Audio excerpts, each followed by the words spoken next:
What are we looking at 4 years later? Well, what we wanted to do with this report is we knew that there was going to be some coverage of the Gulf Coast this year on the anniversary. Although surprising, what we found with a lot of the media coverage is that they remembered Katrina but seemed to forget about the Gulf Coast. And in a way that was a finding of our report.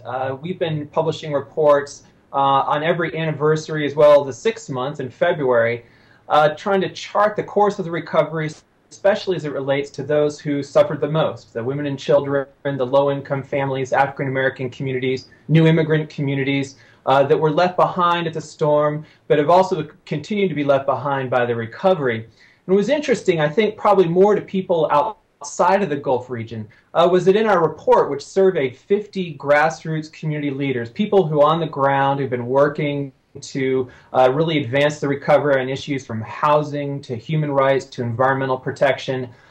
There was a lot of hope at the beginning of the Obama administration with the new Congress, especially after that speech he gave in Tulane in February 2008. But in our report card, when we asked these grassroots leaders about what they thought about the current administration's efforts, that he didn't get a grade better than a D+.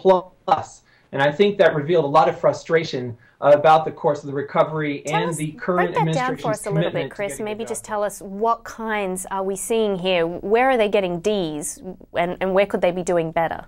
We looked across 8 areas. Some of the key areas for rebuilding, like housing, investing in infrastructure, the medical system, and the hospitals in New Orleans are one of the most devastated parts of the recovery, with the closing of Charity Hospital, the system that had mandate to care for the poor and low-income and working-class families. Environmental protection, coastal protection was one of the key issues, both a human rights issue with people losing their land, but also it's one of the best defenses New Orleans has against storms. There just hadn't been a commitment to making sure the coasts were protected. And I think really, if you want to trace where a lot of the frustration came from, a lot of it can be traced to that stimulus bill that passed in the spring, because that was a real chance, many people in the Gulf thought, to invest some money in a region that was uniquely hard hit. If you wanted to find some shovel-ready projects, New Orleans and the Gulf Coast were the place.